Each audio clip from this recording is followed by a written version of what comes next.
students, and I say they were all at risk. I say Dr. Stella was at risk. Now, I thought that. Now, you didn't say it, and the radio station didn't say it. I thought all of them was at risk. But when you got the news this week, and you called me and said, I can't believe it. I told you that this Board of Education was at risk. Didn't I tell you? I told you it was not our children at risk because we could have sent some people down there from the elementary school and they could have taken care of our money. Nobody going to let somebody just sit up and take your money and go to Georgia. But I heard from some people in Georgia. No telling what's going to happen in Georgia. But let me tell you something. I told you. And to see black people get hung up on neighborhood schools. We've had neighborhood schools. We had neighborhood schools down in Grayson. They sure were neighborhood. They were segregated without any books, without any supplies. We're talking about the future. And once again, I'm not going to say anything about Dr. Stella. I made my statement. I told him to his face that he was at risk. And now it's left to you to do something about it. And I think that what we need to do, I doubt if anybody going to vote for any kind of millage or anything until they find out where the money is. Now, I want to ask you some questions because I do think you're at risk. The question I want to ask, what happens to the difference between the substitute teacher's money and the teacher's money? For example, a teacher makes X dollars a day, and that teacher is out, and the substitute gets Y minus X dollars a day. What happened to that? And now the big question that I would like to see answered by the auditor board, how much money have we spent on a Dow case? A case to open the schools to everybody, and the Board of Education was fighting for segregated schools and neighborhood schools because neighborhood schools are based on where people live, and the white people live in white neighborhoods mostly, and the black people live in black neighborhoods. Go around to the schools now and look around. I never shall forget Thurgood Marshall's last question concerning this. He asked the Board of Education if the schools were segregated. And they had to say yes because should not. I mean, come over here and count the number of white students that are on the northeast side of Oklahoma City. Well, I'm not going to talk about Dr. Stella. Rather, I'm going to talk about those Phoenix schools that's going to rise up from the ashes. And in rising up from the ashes, they were able to say, something is missing, something is missing. What happened to the money? What happened to the money? Calvin, now what are you saying? Mom, it's just so much to say. It's just so much to say because of the fact that, Mrs. Green, I want to thank you so much. But the response that we're getting on the lines over there has just been fantastic. Matter of fact, Sweet Thing wanted me to remind you that that she called and she thoroughly enjoyed it. The young lady was on the highway and called on a mobile phone, saying she's enjoying it. And then there's a call on line 1. And I want to hear that call. Can I? Yes, you can. Okay. Definitely. All you have to do is just start speaking to the young lady that's on line 1. Hello? Hello? Hello? Oh, yes? Hello, Miss Luper? Yes. Hello, my name is Emma Howard. Loretta? Loretta? Yes? Yes. Yes? Yes. Hello, Loretta. This is Emma Howard. Oh. You? Hi, how are you? I want to first say that you're just a wonderful person. You have been such an inspiration in my life. Oh, thank you. And I want to congratulate you. And Well, thank you so much. That's very sweet of you to call. thank you. And I was listening to the program, and I wanted to call and say thank you for being the type of person you are. And you inspired me in so many ways. Thank you very much, sweetheart. Thank you for calling. That's what I like. Give a person a... Tabernacle now. I've answered about 8 calls right quick, and the people from Tabernacle calling saying, that's our Miss Green, that's our Miss Green. No, that's our Miss Green. No. Miss Green belongs to all of us. What a talent. What a talent. What a talent. She's going to sing. When we're going to close out today with Emma Green, and I'm going to ask her to sing one of my favorites. But I want to know, where are the people that told us we were at risk? Now, what was at risk was the financial conditions of the school system. That's what was at risk.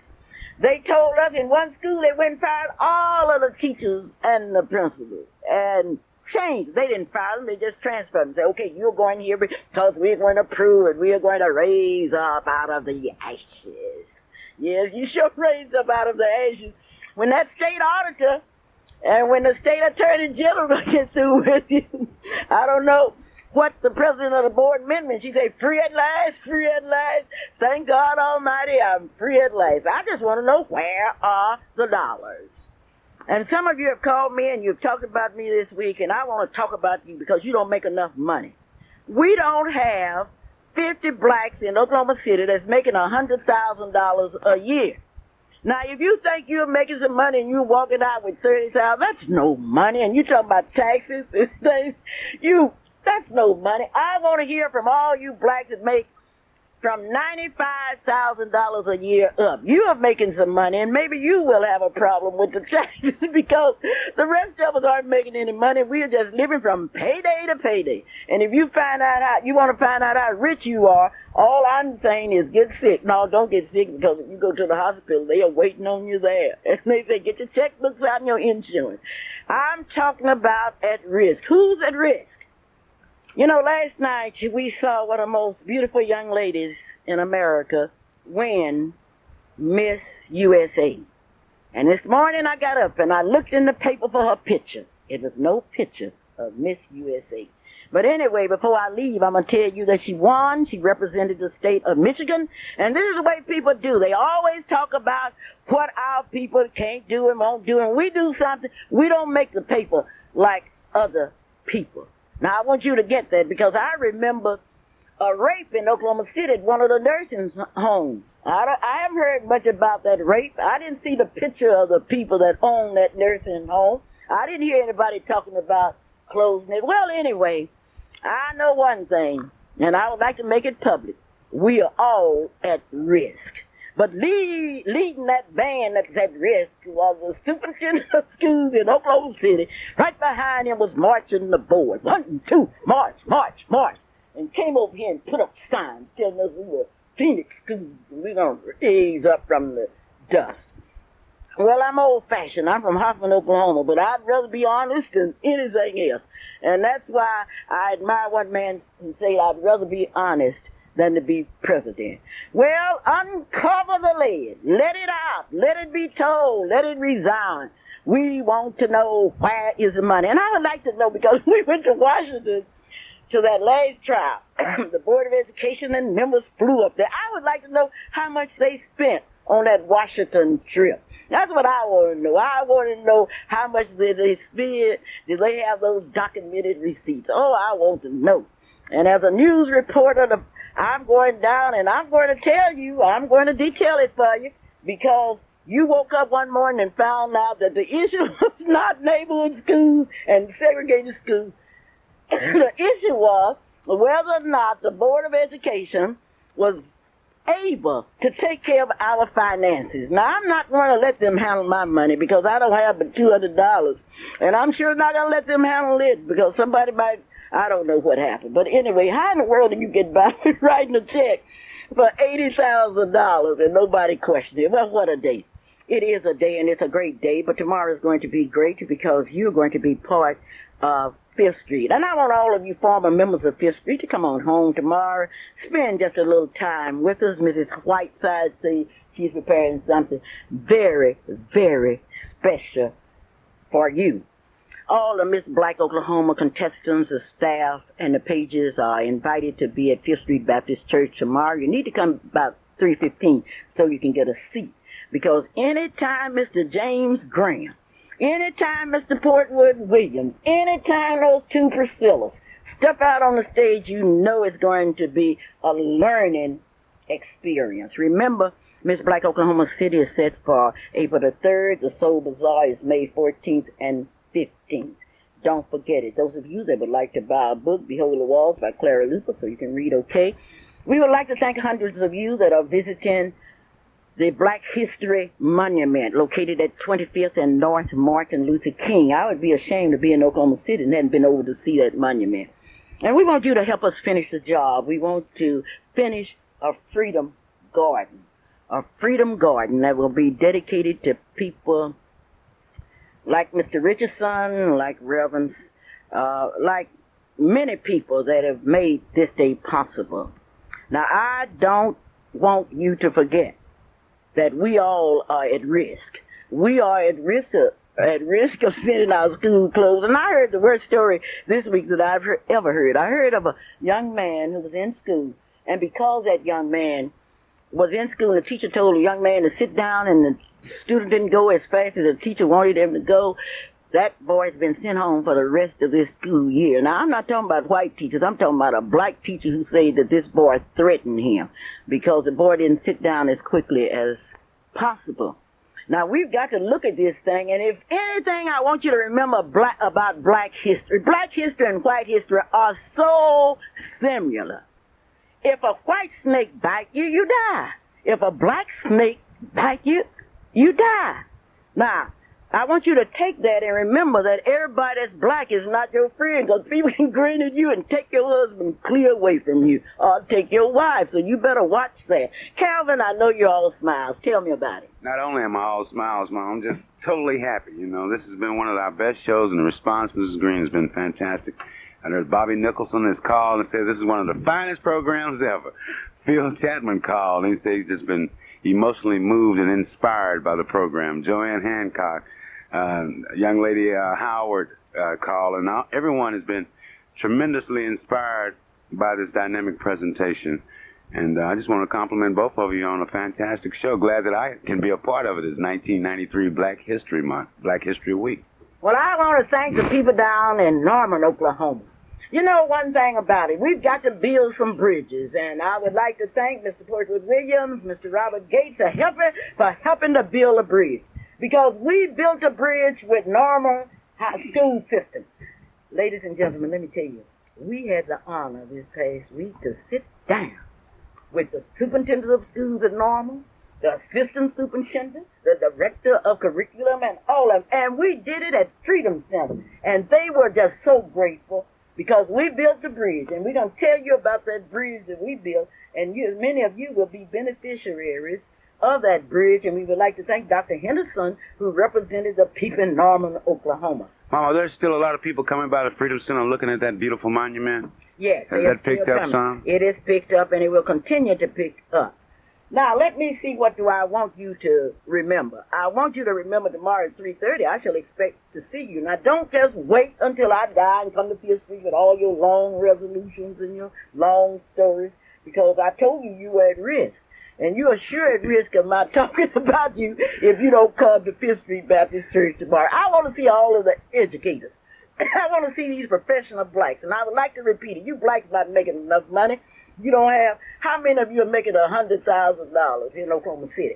How many blacks do you think is making $100,000? Well, I'm not in the counting business, but I'm looking forward for 11 a.m. tomorrow at Fifth Street for my dear's special sermon. I know that's going to be inspirational. Well, what about at 3:30? At 3:30, that's going to be fun. But at 6:30, I think I'm going to go by that St. James Baptist Church and see how Merlin Bratton Harrison and Reverend Parker, how that presentation will be. Because Langston Hughes is one of my favorite authors, next to Clara, Luper, of course. But, you know, I look forward to them doing that. But then we had one call also where this lady said that black people will never be free. The only freedom that we will have will be the freedom that the white man gives us. The white man doesn't have to give me my freedom. I want you to comment. I want to tell you the white man doesn't have to give me my freedom. The great God of the universe gave me my freedom. And if you don't think we'll ever be free, you're dreaming. I remember some years ago when we were in chains. I remember the bad days, but did you see the inauguration of the President of the United States? Did you see that beautiful black woman walk in the Senate and opening the door? Have you seen any football, basketball? Oh, we're going to be free someday. We're going to be free someday. And Miss USA. Okay, That's Calvin, I want you to introduce us to Well, Miss USA. we'll get into that a little later. We are going to get into it. I dedicated my program today to an unsung hero of the movement. What has kept black people together has been the songs of our people. Songs that were not written by those that had PhD degrees, master's degrees. Why did they get all that musical knowledge? I don't know. But I do know one thing, that we have it, and we're going to use it. I do know that And I do know that we are going to overcome. Don't let anybody fool you. We are going to overcome. And then I would like to comment briefly on Ward 7 race. Next week I should go in details. We have so many people running for that race. Gory James, Jackie Alston, Joe Mark Elkery, Myron S. Coleman, Willow Johnson, and Sherdale Lee White. Now, I want to give you a bit of black history. In Chicago, Illinois, with all those brilliant people, there were a group of blacks that ran for the mayor, and guess who won? A white man by the name of Daley, and those blacks with all those good jobs lost everything. But I don't know how smart you are. But I do know it's been a pleasure for me to be with you today. I've enjoyed every moment of it, and I would like to thank those of you that have called in. And if we can do anything, let's do it now because time is so short. I do have a thank you note from the Thompson family. They would like to thank you for remembering them during the death of their beautiful mother, and also the death of Miss Vickers. I want to thank you for all you did during the death of her sister, and I will detail that. The Three family would like to thank you for everything. But now we must think about what's going to happen. And one thing, I would like to make a political announcement. We all are going to have to die, and when we die, we need some insurance, because if you don't have no insurance, these funeral homes are not going to bury you unless you have some insurance, and even cremation has gone up. So when you think of insurance, I want you to think of Maryland, 8430811. But then when I look back, I wonder if you're going to remember me. I want you to remember me because I want to live, and I don't want to live in vain. And if I can help somebody as I travel down life's road, then my living will not be in vain. Sing it for me, Elmo Green. If I can help somebody as I pass alone, if I can help somebody with a word or a song, if I can show somebody he is traveling wrong, then my living shall not be in vain. Then my living, if I look at the clock on the wall, shall not, I know it's time for Clara Luper to say goodbye. There will not be a meeting of the Amicus Club tonight at Rosie Brown's. It will be next week. But as I say goodbye to you, I want you to remember, I do hope that I've helped somebody since I've been traveling down life's highway. Then I'll know that my living will not be in vain. I would like to ask my people to do something to celebrate black history. Don't steal anything from anybody. Don't kill anyone. I want you to practice nonviolence. I want you to be loving. I want you to be kind. And if by fate we don't meet anymore, I do hope that my living will not be in vain. Let Loretta Green know that you love her. That's all that's important now. Let her know that you love it. Clara Luper, Loretta Green, and Calvin Luper. Saying until next week, remember, we love you. Don't you know that there are many blacks with white mothers, Mexican mothers, Indian mothers? Don't you know that mother's love cannot be determined in terms of color? It's true. It's outstanding. But one thing I want you to look at is that torch of hope that she has in her hand for her children, dreaming that her children will have a better day than she had. I want you to look at that mother. And I want you to look at her children that are following her. But I also want you to look at that hand, that left hand that's empty. And that hand is saying to her children, come on home. Come on home. I want you to look on the south side at those 13 people who said, we're going to perpetuate our history. We're going to save it. We're going to make it real. This is what we are going to do. And they have earned their place on that wall because since 1957, they have been dreaming of a place where people could come and look and see what our people have done. And I want you to go to that monument. I want you to look at that Black History Monument. And then I want you to tell us what you think about it. You know, people need encouragement. I want you to look at that monument because the story is now out that the accomplishments that have been made have not been made by a few people, but by a mass of people. And I love these words. There are many that are here on that monument, but there are others.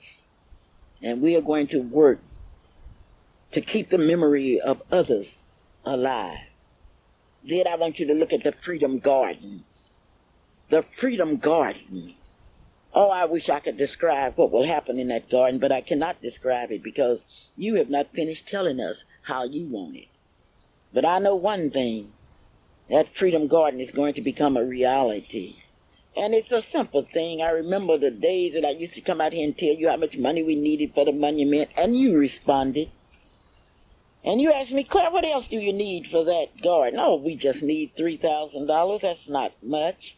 We don't need that much because we do have some people that are saying that I want to be a part of it. For example, Roland Duffin, who lives way out on North Meridian, who came by and said, Clara, I want to give you $25 because I want to see that garden become a reality. I love this monument.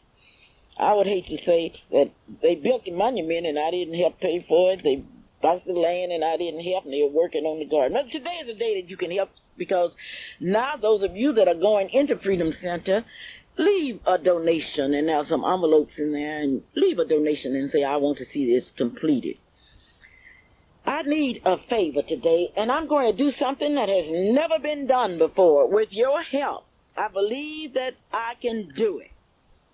Now, in Oklahoma City, somebody knows about a young lady who finished Douglas High School, or who attended Douglas High School way back in the 40s. The only thing that we know about this young lady, now we don't have but one fact, and that is that her first name was Audrey, and that's capital A-U-D-R-I-E.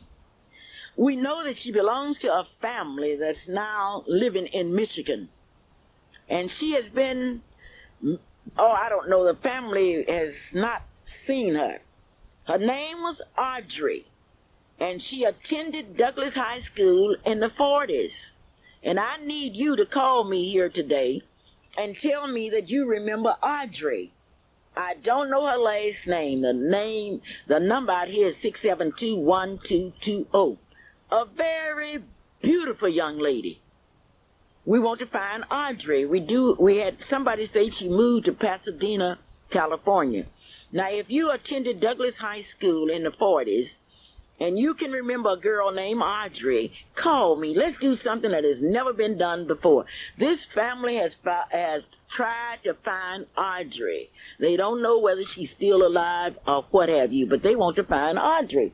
And I say that I had the most intelligent radio audience in the state of Oklahoma, or in the United States, and that we would see if we can't find Audrey. Audrey attended Douglas High School, and if you have an annual of the 40s, please look through there and see if you have an Audrey, capital A-U-D-R-I-E. This is the Clara Luper radio show, and I'm so honored today to have one of my ace reporters with me who has not been here in a long time, and that's Shelley. Shelley, how are you today? I'm just fine, thank you. Okay, give me a report of your activities. You have not been here. No, I have been busy at school. Okay, where are you in school? I attend Langston University. What do you think about Langston University? I enjoy it very much. I think it's a very good institution, and very happy I made the decision to attend school there. Okay, well, tell me, do you have a large number of students at Langston University this year? Yes, we do. One of the largest enrollments in school history. Who is your president? Dr. Ernest L. Holloway. I thought about that question because I remember something that related to the president. Is he a good president? Yes, he is. Okay, when does school start? I know you've been home during the holidays, and when does school start? Enrollment begins on Monday. Classes officially start on Thursday the 14th. Now, during the time that you have been home, what have you been doing? I've been enjoying my vacation and also working. Where have you been working during the holidays? I have been working at a store in the mall, as well as for you. Well, I know anytime you work for me, that's really a good job. Okay, what was the name of the store that you worked for in the mall? At Express. At Express. Would you like to thank the people that came in and bought from you? Yes, I would like to thank all of my friends and relatives who have come in to the store to support me. I really appreciate it. Okay, now, let's talk about the Black History Monument. The first question, do you feel that there was a need for a Black History Monument? Yes. Why? There's a need because it is important for us, not only as Black people, but as far as the human race, to not forget the struggles that we have had to make in order to be given the status as equal citizens. Even though there are still forms of discrimination, we've overcome slavery and legalized segregation, and it's important that we not forget the struggles that we have made, or the struggles that we have endured. Have you had any reaction from the monument from your peers? Yes, I have. I've had a lot of people tell me that they saw the monument, and it's all been positive feedback about it, which I'm really happy about it since I was a part of the monument. When we started on the monument, did you believe that we would have finished it at this particular time? The monument happened really quickly. I knew that with the able people that we have in the NAACP Youth Council, leaders and advisors, that once we start on a task, it will be finished. But I really didn't know what the monument was going to look like. It was hard to tell from the drawings that we had. But it's a really nice monument, and I'm really pleased.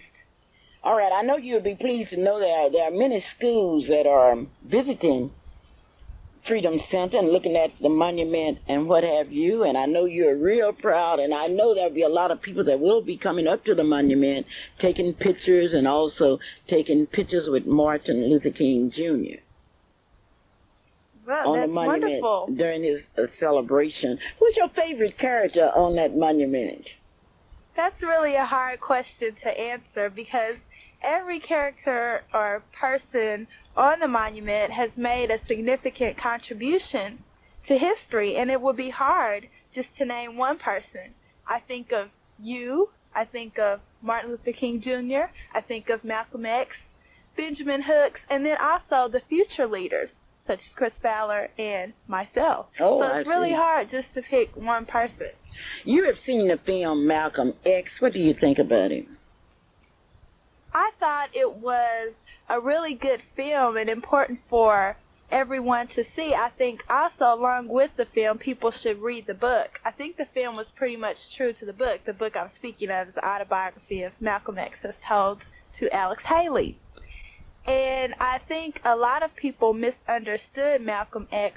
They only want to portray him as being violent, and they really didn't know anything about him, how he grew up, the environment, the situation that happened with his father, and the images he had as a child growing up, which led him to be the way that he was. But many people do not pay attention to his transformation after his pilgrimage when he came back in a new light about we're all brothers and sisters. Many people want to downplay him by saying he's just violent and against white people, when actually he progressed to think of us as all brothers.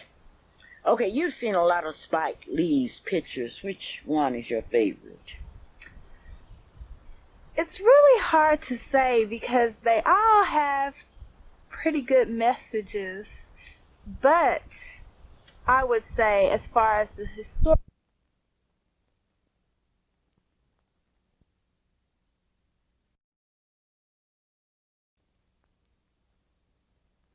Plymouth. If you like our show, go out because you will love Crossroads Chrysler Plymouth automobiles.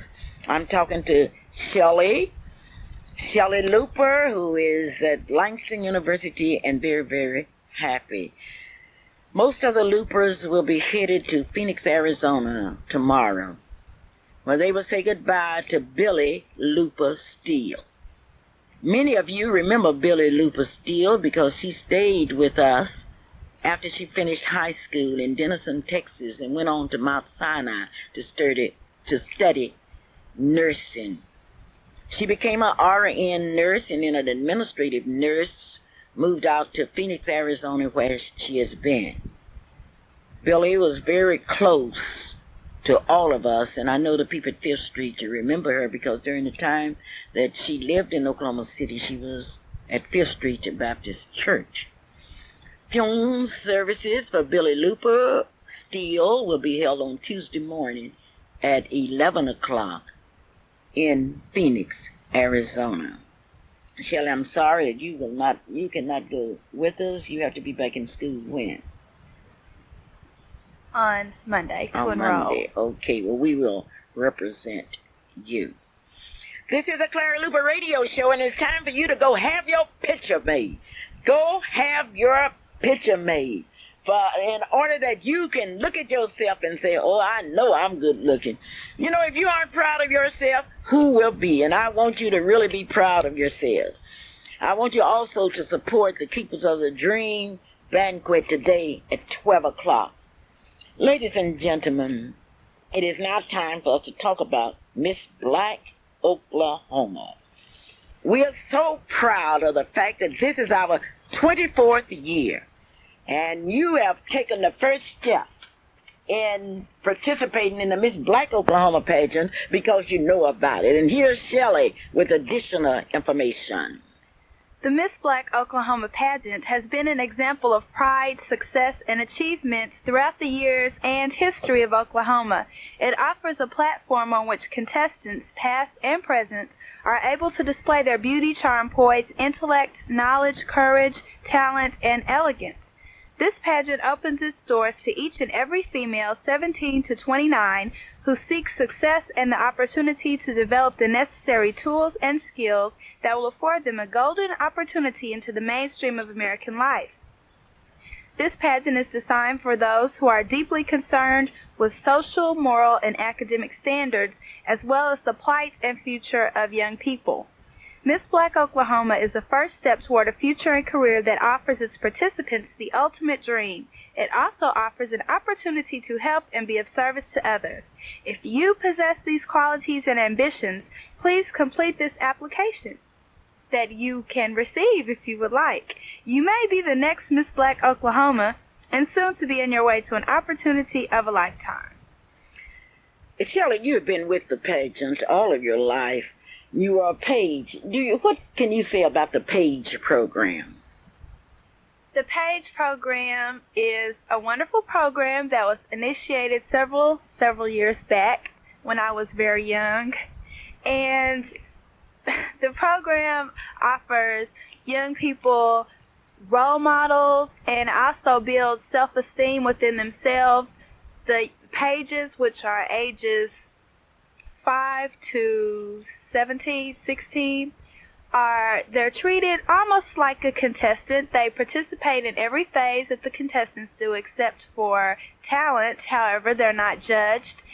And it's a good experience. You can really tell the difference as far as when new pages are coming in. You can actually tell the difference in a few days when they're mixed with the older pages who have been around a long time. You can just see the confidence with them, and they're just not afraid to talk about anything. They're always willing, and this shows in their classrooms too. From what I've been told, most of the pages are straight A students, do well in the classroom, and we're just so proud of them. Who's over the Page program for Miss Black Oklahoma? Mrs. Cheryl Fowler. Okay, Mrs. Cheryl Fowler. And those of you that would like to have your children to participate in the paid program, please call us at 424-3949 49 424-2384. Congratulations, Senator Porter comes from Carbon Realty Company, 1242 Northeast 34th Street. If you are tired of not having a home of your own, you don't have to be tired anymore. Call Mr. Carbon, 427-8311. I would like to have a meeting with all of those neighborhood school people. I would like to just see you, because you remember when we were fighting over neighborhood schools and when the NACP stood up and said, we don't want neighborhood schools, we want integrated schools, and you young mothers, young fathers, and you young people talking about, we didn't know what we were talking about. Well, I want to ask some questions now. What's going to happen to the schools on the northeast side of Oklahoma City? I have some references here where during that struggle, you stated that by pushing for neighborhood schools, we would save the schools. The NACP told you that by pushing for neighborhood schools, you're going to lose the schools. Now, we have some big stories that will be coming out, and a lot of you will be crying. Well, all I can say is that when we went to the Supreme Court of the United States, we asked you to go with us. You did not go. Rather, you laughed at us. You say that we didn't know what we were talking about. These good white folks are going to take care of you in your neighborhood schools. You are improved. Now I want you to come and I want you to tell me all about your neighborhood schools. And I'm going to save a point on the program each Saturday to talk about neighborhood schools. I want to know what happened to all the talk about at-risk kids. I want to know what happened to the schools that were going to rise up, the Phoenix schools that were going to rise up. Well, Dr. Stella showed you all something. Yes. This is a Clara Luper radio show, and today I need to find Audrey, who went to Douglas High School in the 40s. And if any of you remember Audrey, a very beautiful young lady, please call me at 672-1220. I want to hear the people speak. Let the people speak. The Emancipation Proclamation tea was postponed last Sunday because of the weather, but it will be held this Sunday from 4 to 6 at Freedom Center, 2609 North Martin Luther King. And we invite you to be there and participate. It's going to be the same tea that we've had since 1957, where there will be one table that will be fixed like it was in 1863, and there will be another table that's fixed like where we are today. Mrs. Gloria Matthews will be in charge of that table, and Mrs. Hunter will be in charge of the table of 1863. There will be a lot of characters there that will be imitating various people in American history, and I want you to be there. Call me at 672-1220 and tell me about your neighborhood schools. Tell me what you think about the monument. And just tell me something, because you have the answers. I can just hear those witnesses. I want a neighborhood school so that my kids, I don't know where my kids are. You just watch the trend. You'll know where your kids are in a few days or a few weeks. Neighborhood schools. This is Clara Luper, and I'm going to be talking about that. I can hardly wait to go to the Board of Education meeting when they say to the neighborhood schools, okay, neighborhood schools. Tell me, what have you heard about these neighborhood schools and what's going to happen? We told you back when we went to court that they would not work. They had not worked anywhere, and there are a lot of reasons. Clara Luper. Yes. This is Clara Luper. Hello? I'm trying. Am I doing anything wrong? Hello? I sure want to make sure I get these calls because they are important to me today. Okay. Well, try again. If you didn't get me, try again. Maybe you want to congratulate emails important. Neighborhood schools. Dr. Stella at risk. Had people go around here telling us that we were at risk. You know who really was at risk? The Board of Education, the administrators, those of us that were teachers, all of us are at risk. As looking at the bowl games, I want to ask a question, and you can answer this one. Why is it that Oklahoma City does not have bands like they have in other places? Did you see all of the bands across the state, the nation? Why is it we no longer have bands with 100 students in it? You can't tell me that this generation cannot play instruments.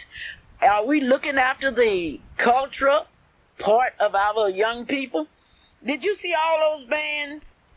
And I would like to congratulate Moore's band. All right, now this is Clara. Come on. Hello? Hello? Hello? Yes? I was inquiring about the lady looking for named Audrey. We went to school with a girl named Ann Audrey in the late 40s. I don't know if it's the one in the same or not. It could be. Could we take your name and call you after the program? Yes. Okay, because we have an award for the person that can find this girl. And it's Audrie.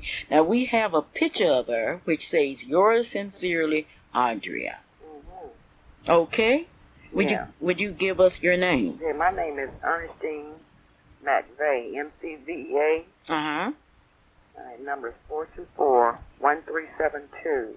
Okay, we'll call you after the broadcast. Okay, thanks. Okay.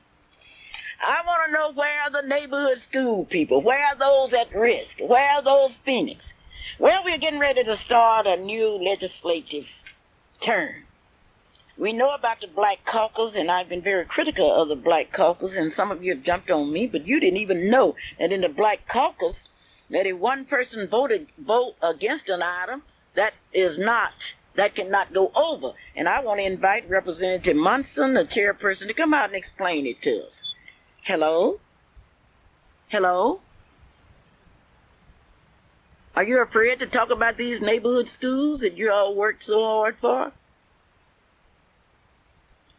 Okay, well, that's all right. We'll see. You'll be talking in the next weeks when you find out what's going to happen to your favorite schools. And some of them on the suicide list, which means they will be no more. This is the Clara Luper radio show, and today I am only reminding you that unless we start thinking, we are going to be in some serious trouble. And sometimes you have to follow people that have had experience with this kind of action. And we are talking about neighborhood schools. Because if you can do away with the first 3 grades, you can certainly do away with the rest of them. Maybe it'd be a good thing if we close all of the schools and just say, well, we don't want any more public schools. Your president decided that he would send his daughter not to a public school, but to a private school. It's easy to talk that talk, but many of our white friends walk that walk, and President-elect Clinton has walked that walk. Okay, what does that say to us? I don't know, but I'm going to be waiting to hear from you. Because you can't, as a leader of this democratic nation, as one that's going to put us back together and put us on the move, the first item on his agenda was to make sure that his daughter did not go to one of those Washington public schools that was predominantly black. Well, Mr. Clinton, we are going to be watching you, and you could be a one-termer. And you say, well, he's made appointments. Sure, he's made appointments, but have you looked at the voting record? If it hadn't been for that black vote, he never would have been president of the United States elect. I do hope that he will make a good president, and we are looking forward to his administration, but he sure made a bad step when I think it was kind of jiving us. You remember when they went to these schools in Washington, the kids were all excited, and the kids were thinking they would have the opportunity to go to school with a president's daughter, and then the slap came. Bam! I'm going to put my daughter in private school. Well, let's talk about the neighborhood schools. Where are they? I haven't even heard from Letty Rue today. And Letty Rue was one that told you, too, about these neighborhood schools. We're going to have some neighborhood schools, and certainly we are going to give you a report on them. We are looking for Audrey, and we would like to thank those of you that's going to assist us. Remember, she went to Douglas High School in the 40s. Those of you that have not had your pictures made, please go and have your pictures made. You deserve a picture. And that's at at Freedom Center 2609 North Martin Luther King. You can have your picture made for free today. Until 5 o'clock, so be sure and get on up there now and have your picture made. All right. This is Clara Luper. Hello. Hello, Mrs. Luper, and hello to the radio audience. This is Lady Ruth Hunter. How are you doing today? I'm fine today. Fine, Mrs. Luper. I was listening to you on the radio as I was coming, and I stopped by the Freedom Center so that I could call in and ask you, what are you talking about the neighborhood schools? I didn't understand all of what you were saying about the neighborhood schools.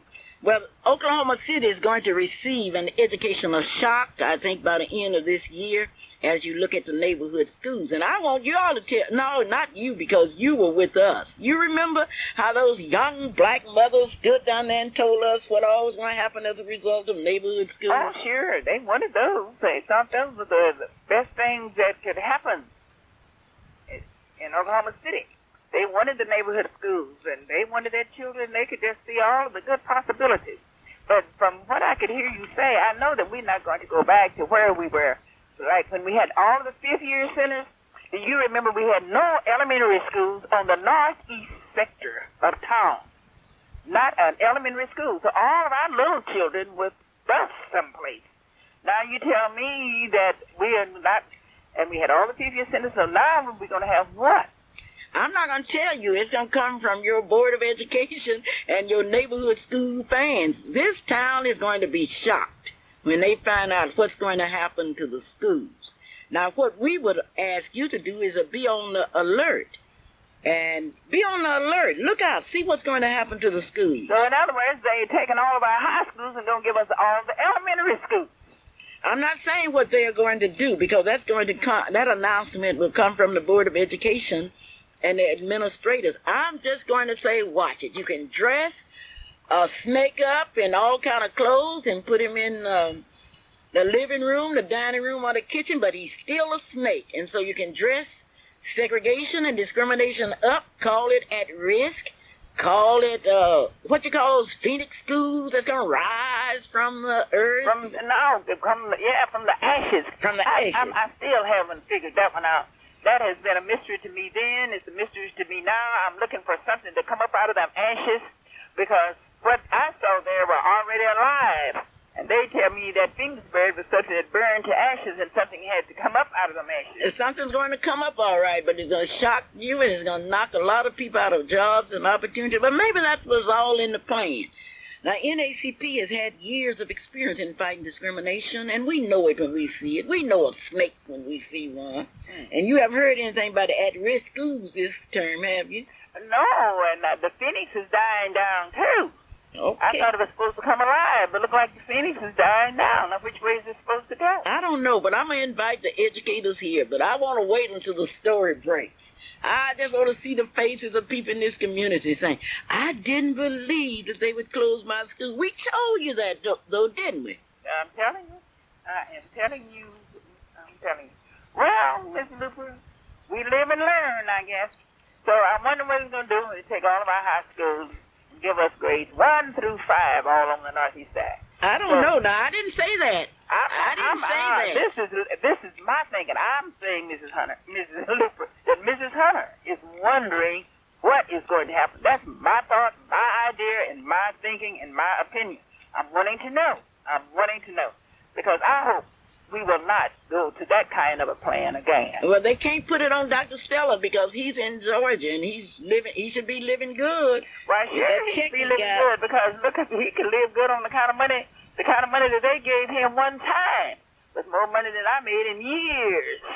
And it's mighty funny, when the teachers retired, they didn't give us no full days vacation pay for our days that we had left.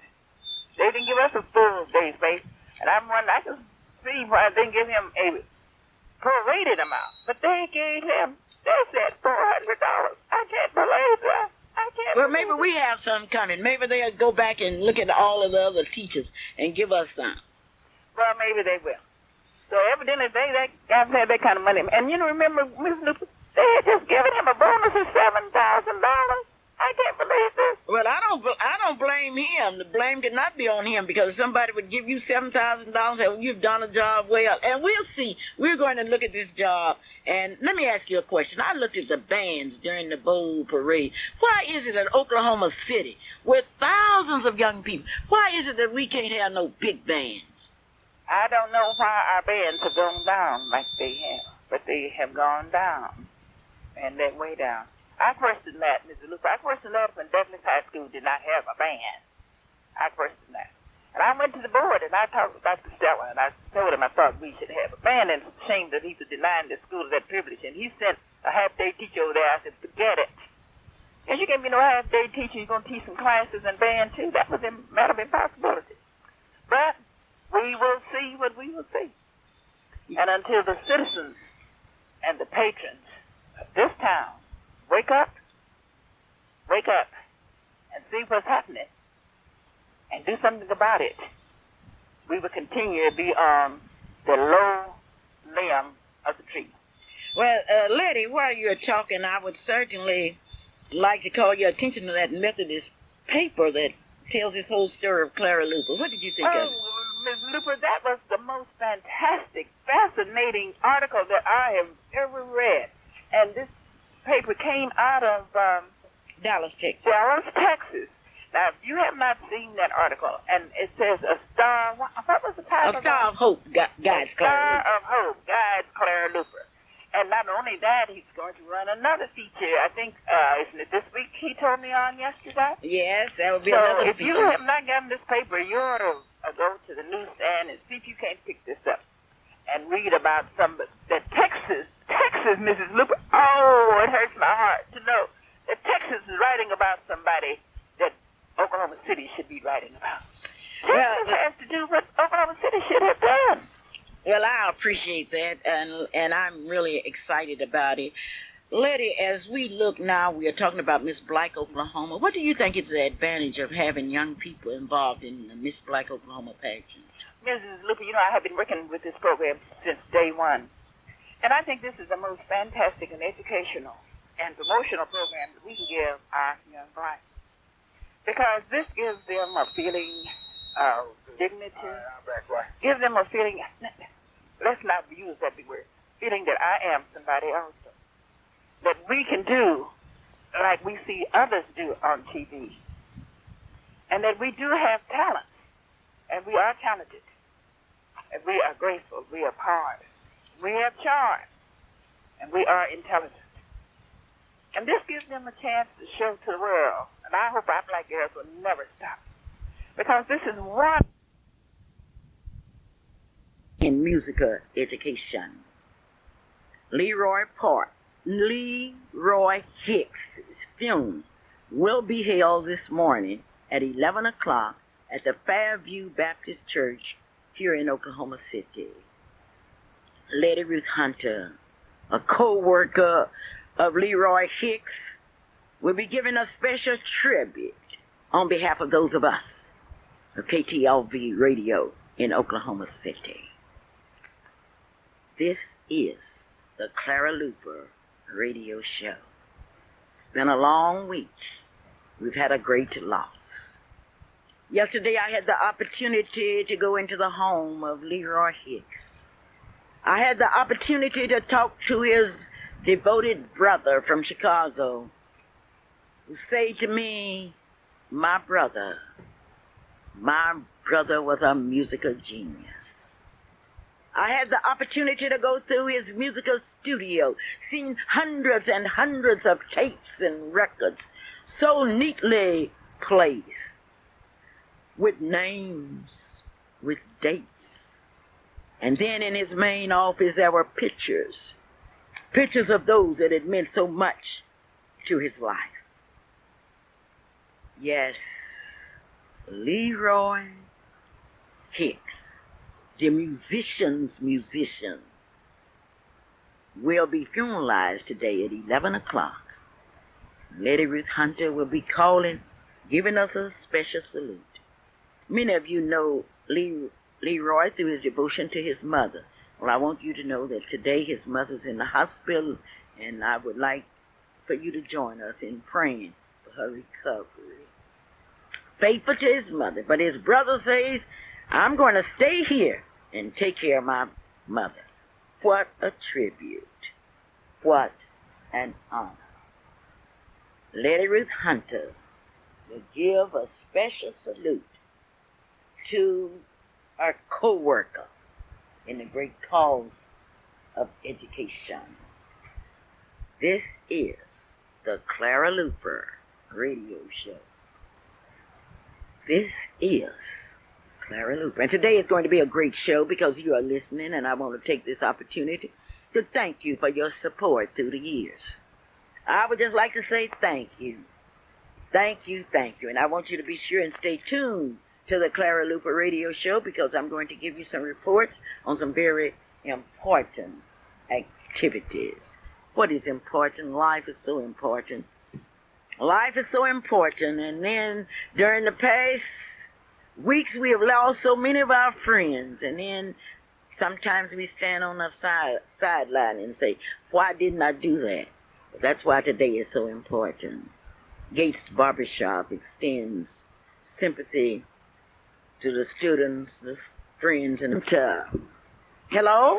Why, hello, Mrs. Luper. How are you doing this morning? And hello, radio audience. Letty, I'm doing fine. And as I looked over the pages of history that recorded Leroy's life, as I listened to Mr. Ross and his brother and some of his friends as they talked about him, I just discovered that if I wanted the community, the state, and this city to really understand Leroy Hicks, I would ask you to do it because you worked with him. You were there. Yes, Mrs. Luper, I did. I was privileged to work with Leroy Hicks for several years, and I found him to be a most wonderful person, congenial person. Let's talk a bit louder so I can hear you well. And congenial person. So, I would be happy to say something about Leroy Hicks because Leroy Hicks was associated with all of the teachers that was on D Hall because he was at the end of the hall. And many mornings I would talk with Leroy and we would get in, we'd meet in Madam James's room and we would chat and we would talk about the improvements that we could do for our students. And we would talk about the programs that we were going to have for the students.